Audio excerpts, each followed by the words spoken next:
嗨，你今日過得好嗎？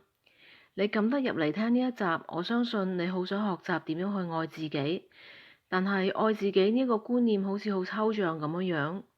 你好想知道究竟實質上係點樣實行出嚟同埋實踐出嚟嘅呢？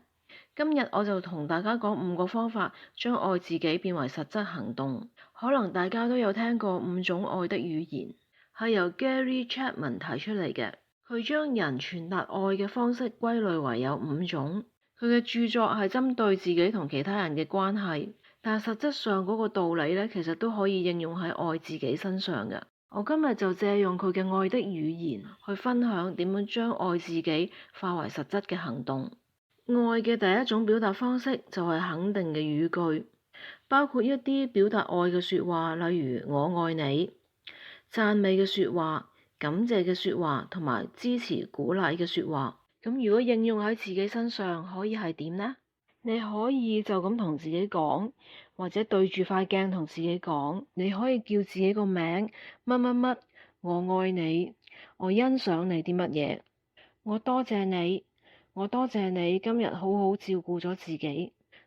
如果你需要鼓勵嘅時候，你可以同自己講，我支持你，我陪伴你，我相信你嘅能力。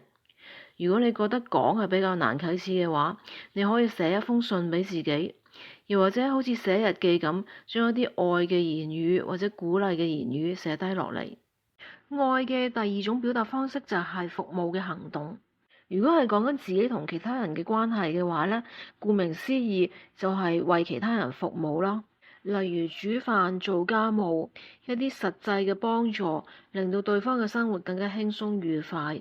如果用喺愛自己嗰方面，就係照顧自己嘅身體同埋生活所需啦。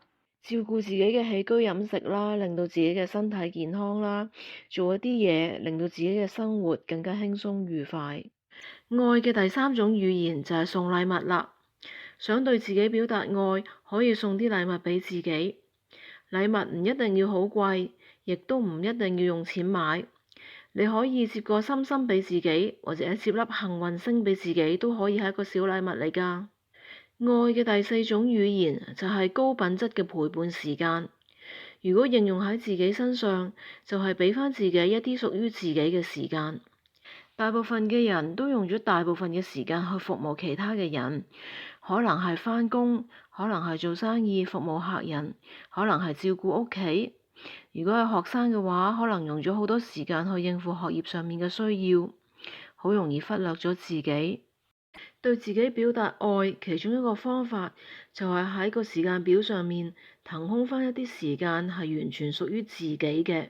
你可以俾呢一個時間自己去做一啲你好享受、好 enjoy 嘅嘢，例如你可以去散步、接觸大自然、做瑜伽、運動、睇書、聽音樂、靜心冥想、放空等等。亦都可以用呢一個時間同自己嘅內心連結，同自己嘅內在小孩溝通。因為有一類型嘅人呢，佢係習慣咗，就算係獨處嘅時間，個腦呢都係諗住其他嘅人。變相佢雖然係 physically 獨處，但係佢個腦同埋個心仍然都係專注咗喺其他人身上，而唔係專注喺自己嘅身上。呢一類型嘅人其實係好需要揾翻一個特定嘅時間，同自己嘅內心溝通，了解翻自己嘅感受同埋需要，同自己嘅內心聯繫。實際上係點樣做呢？大家可以聽翻我第一集嘅 podcast，找回快樂的鑰匙。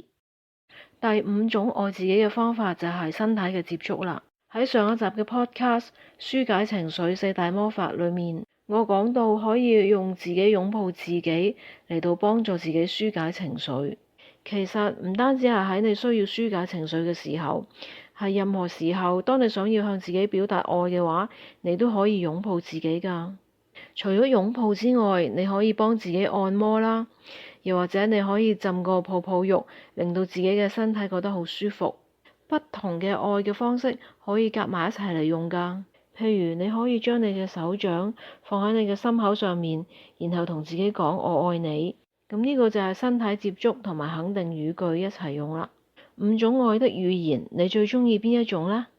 你今日又會用咩方式向自己表達愛呢？我係 Winnie，我哋下一集再見。